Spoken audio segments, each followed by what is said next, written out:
السلام عليكم ورحمة الله تعالى وبركاته. أتمنى أن تكونوا في أتم الصحة والعافية. Aujourd'hui dans cette séance, je vais consacrer cette séance bien sûr à la réponse à un exercice concernant la mécanique newtonienne et en particulier l'étude d'une chute verticale dans un fluide visqueux niveau deuxième année baccalauréat. Alors je vais vous présenter le sujet et c'est à vous de faire une pause pour la vidéo pour le lire et le lire convenablement pour y répondre aux différentes questions posées et après bien sûr vous allez comparer vos résultats avec les miens. Alors على بركة الله. إذا بالنسبة للسؤال الأول اللي هو من خلال القراءة ديالك قال لك énoncer clairement la deuxième loi de Newton après avoir défini le référentiel galiléen. Alors là, je vais vous présenter tout simplement une définition toute particulière. On appelle référentiel galiléen ou inertiel tout référentiel muni de la chronologie privilégiée tel qu'un point matériel soumis à aucune force y ait un mouvement rectiligne et uniforme. Ça, c'est une définition particulière. Vous pouvez même aller dans votre cours pour voir les différentes définitions.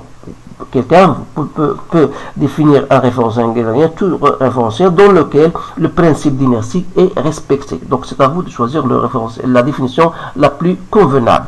Alors, ce qui nous concerne maintenant, on va énoncer clairement la deuxième loi. Donc la deuxième loi de Newton, il vous dit tout simplement que la somme des forces exercées sur un solide égale à m gamma. Alors, pour nous, vous avez une balle qui subit une force de frottement F, donc elle est soumise à une force de frottement F égale à KV. Elle est soumise bien sûr à son poids qui est égal à mg. Elle est soumise à la poussée d'Archimède Fa qui n'est autre que le poids de l'huile déplacée, c'est-à-dire ρ prime V fois G, bien sûr, elle est suivant K, donc elle est de signe moins. Alors, on va maintenant appliquer cette deuxième loi, donc on va passer à la question 2. Donc, la question 2, on va appliquer bien sûr cette deuxième loi pour trouver l'équation différentielle. Donc, c'est-à-dire, on a P plus FA plus F égale à MA. Voilà. Donc, en projetant,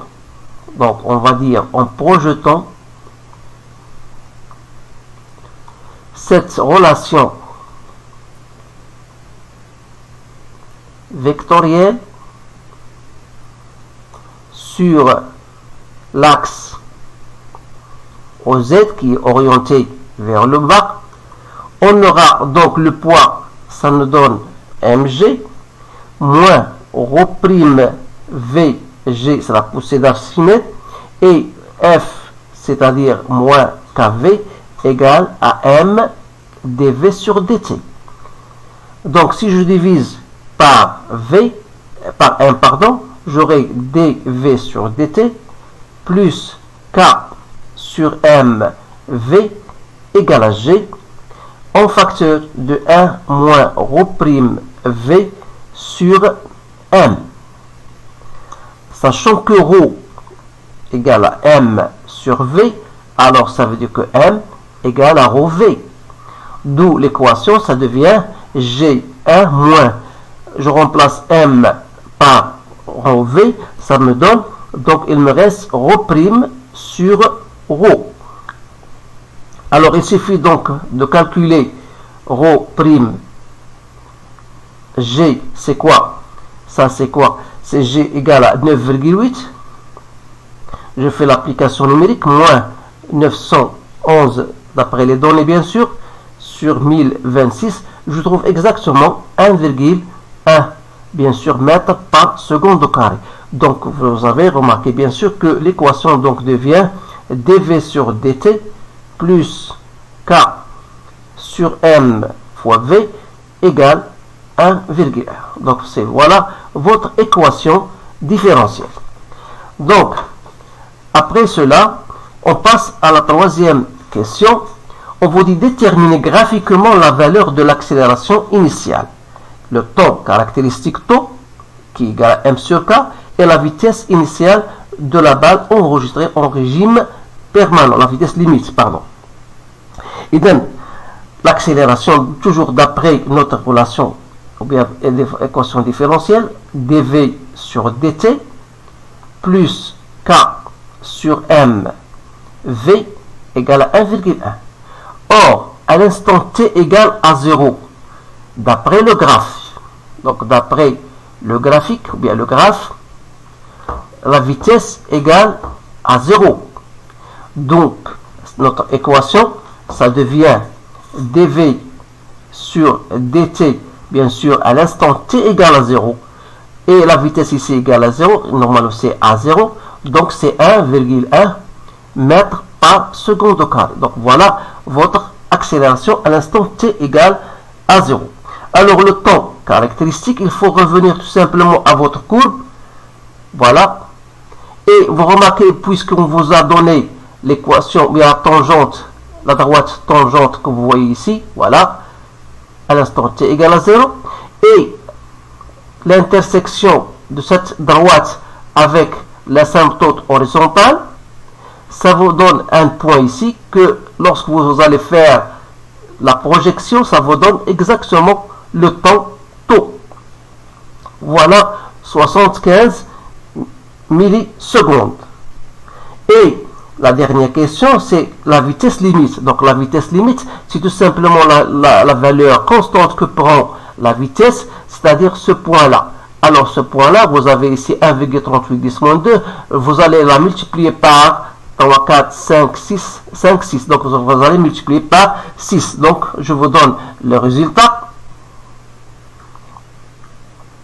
Donc c'est-à-dire, on a trouvé donc taux, d'après le graphe, taux c'est 75 millisecondes. Donc c'est mieux de le rendre en secondes. Voilà. Et vous avez la vitesse limite, c'est 8,28 10 moins 2 mètres par seconde. Voilà la réponse à cette question. Quatrième question. Déduire de l'équation différentielle la valeur de k en précisant son unité par les équations aux dimensions. Alors, comment on va déterminer k? Tout simplement à partir de la valeur de 1 sur τ, qui est égal à k sur m. Cela veut dire que k égale à m sur τ. Donc, si j'utilise l'équation aux dimensions, donc j'aurai l'unité de k, c'est l'unité de la masse sur l'unité de τ. Or, l'unité de la masse, c'est la masse sur l'unité de temps, c'est le temps t. Donc, la masse, donc ça vous donne k. Donc, l'unité de k, ça sera en kilogrammes seconde moins 1. Et pour la vitesse limite, vous savez bien sûr que pour une vitesse v égale à v limite, c'est-à-dire lorsque la vitesse devient une constante, c'est-à-dire ça se traduit par dv sur dt égale à 0, ce qui veut dire, d'après notre équation différentielle, il reste k sur m, v limite égale à 1,1.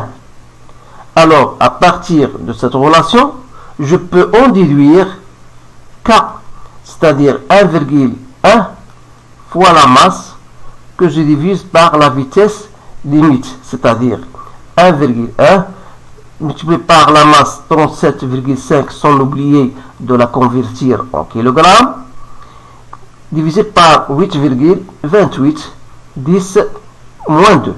Donc je trouve égal à 0,5 kg seconde moins 1. Maintenant, je passe à la cinquième question. On peut modéliser la force de frottement du fluide par une autre formule, dite formule de Stokes. donnée par la relation suivante. Quelle est cette relation? C'est que F égale 6 ρ R fois V. Avec ρ, c'est la viscosité, son unité c'est le pascal seconde, et on vous donne la valeur de R, c'est 2 cm, et V c'est la vitesse. Alors trouvez la valeur de la viscosité. Alors comment je peux répondre à cette question? Toujours d'après notre équation différentielle que je vais vous le rappeler, donc dV sur dt plus K sur mv égale à 1,1.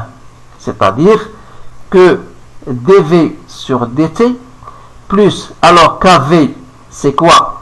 C'est F, d'après l'énoncé, reste sur m égale 1,1. C'est bien ça.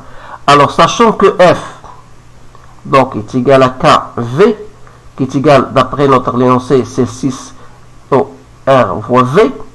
Donc, ça veut dire que l'équation, ça devient donc dV sur dt plus F sur M.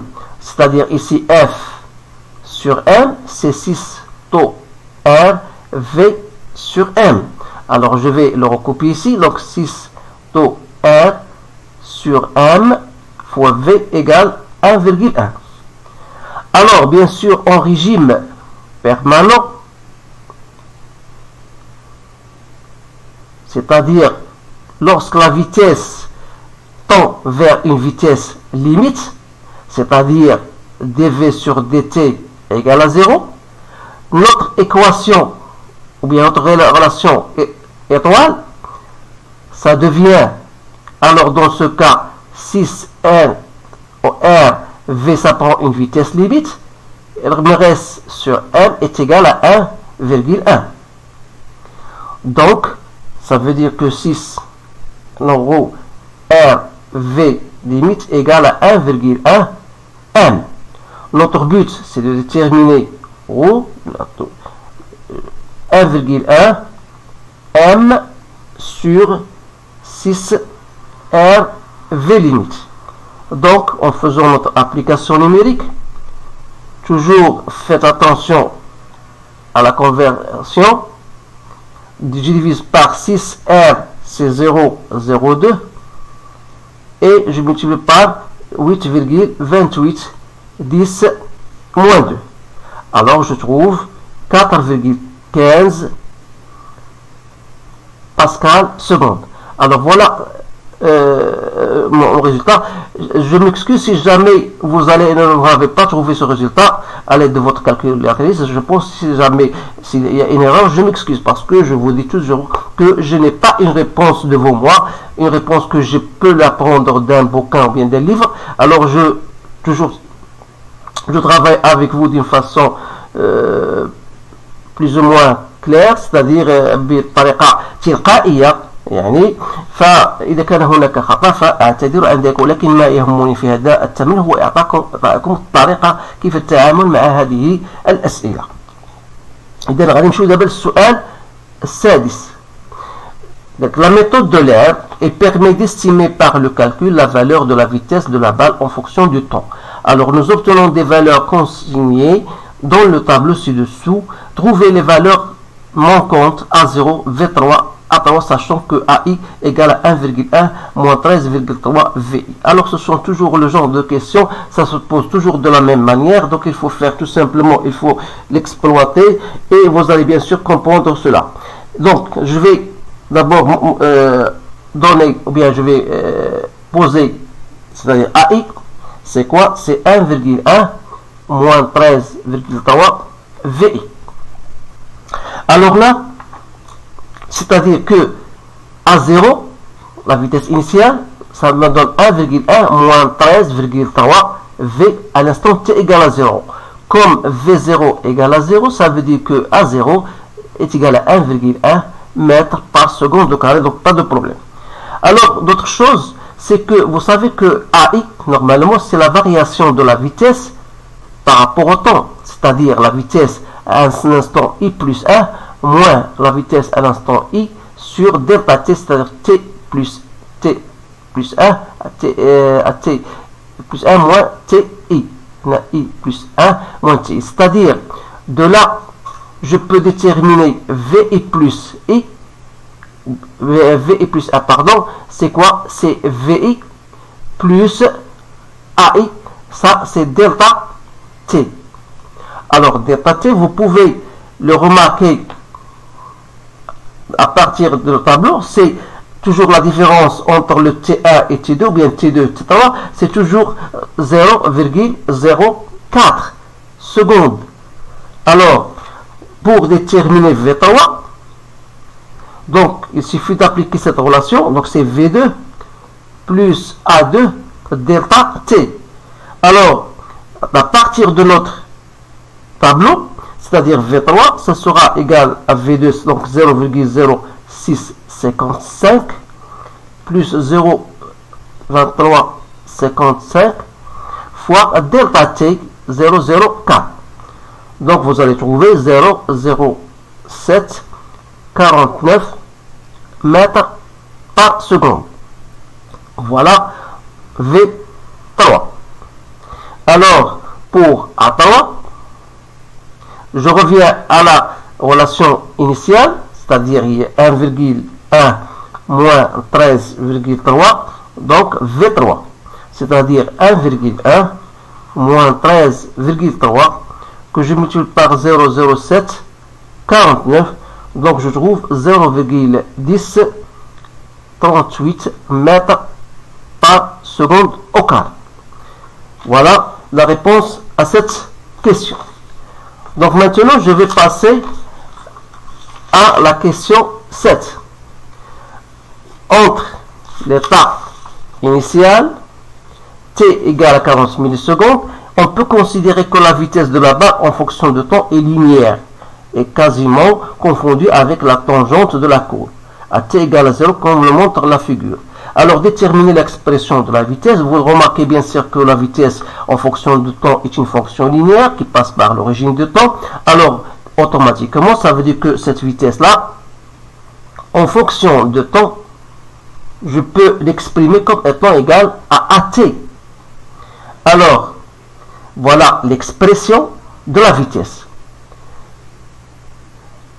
Déterminer l'expression de la vitesse. Avec A, c'est quoi? Je peux le déterminer à partir de la courbe, donc c'est le coefficient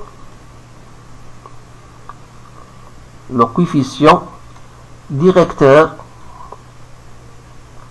de la courbe V de t en fonction de t. Bien sûr, vous pouvez déterminer A, je peux le déterminer à partir de la question qui suit. Donc, c'est la question 7.2. Donc, 7.2. Donc, déduire la valeur AZ. Donc, la valeur AZ. Donc, AZ, c'est quoi? C'est-à-dire, on va revenir à V de T en fonction de A de T. Donc, A, c'est quoi? C'est A selon l'axe Z. Je dis que AZ, c'est quoi? C'est le coefficient directeur, c'est-à-dire je peux le déterminer à partir de deux points, ou bien un seul point, il m'a suffi. Donc je peux prendre 4,410 moins 2, que je divise par 40. 40 quoi?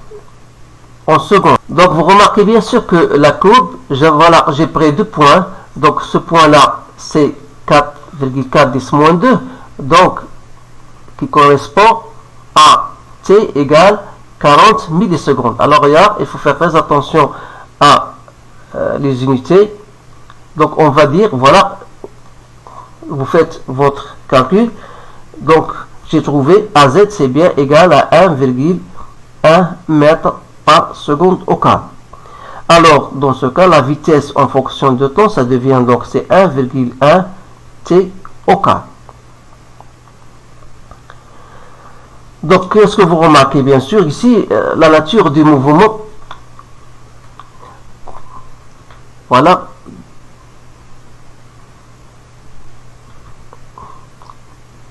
دونك هاي واحد بس قلبي الاخر السؤال 8. سؤال 8 اي والله زيد باقي هذا فين هو هذا دابا ما درتيش وباقي هذا وباقي هذا ودابا ما فهمت والو انا والله العظيم. ها 7 ها هو ها هو درتي ها هو درناه زيد 7 3 ها هو 7 3 صافي هضر.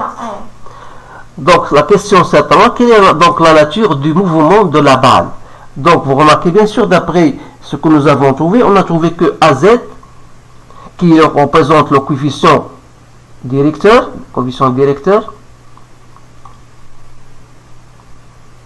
de la courbe bien sûr, V de t en fonction du temps, donc c'est bien AZ c'est bien une constante. Alors, il s'agit bien d'un mouvement rectiligne uniformément varié. Voilà la réponse à cette question. La dernière, ou bien plutôt la question 4, 7, déterminer l'équation horaire du mouvement. Donc, déterminer l'équation horaire du mouvement, donc c'est tout simplement, on a Z en fonction de temps égal à A 1 demi A Z T au carré plus V0T plus Z0. Donc ça c'est égal à 0, Z0 égale à 0, ça veut dire que Z de T n'est autre que 1 demi A Z de T au carré. Donc si je remplace AZ 1,1 t au carré, c'est-à-dire que Z en fonction du temps, c'est 0,55 t au carré. Voilà votre équation. Voilà. La dernière question, c'est déterminer quelle est la distance, ici, quelle est la distance parcourue par la balle entre l'état initial et t égale à 40 millisecondes. Donc bien sûr, tout simplement, vous savez que la distance d, c'est-à-dire c'est z, à l'instant t égale à 40 millisecondes. Donc il suffit de remplacer dans l'équation horaire, donc 0,55, donc t c'est 40 10 moins 3 au carré. Voilà, donc c'est bien égal à 8,8 10 moins 4 mètres. Donc voilà la réponse, la dernière réponse à cette dernière question. J'espère que cela est juste. Si jamais il y a une erreur au cas, je m'excuse, je vous demande pardon. إذا هذا هو الجواب ديال هذا التمرين. حاولت نتكلم باللغة الفرنسية على الأقل حتى يفهمها حتى الطلبة بالنسبة اللي دارين بيوف. هناك تمارين جد مهمة في ما بلاي ليست. ادخل قناة مات اي فيزيك اون بوش غتوجدها طبعا بالنسبة اللي بغى التمارين باللغة العربية أو باللغة الفرنسية. إذا بقي لي أن أشكركم على انتباهكم. أتمنى لكم حظا سعيدا والسلام عليكم ورحمة الله تعالى وبركاته.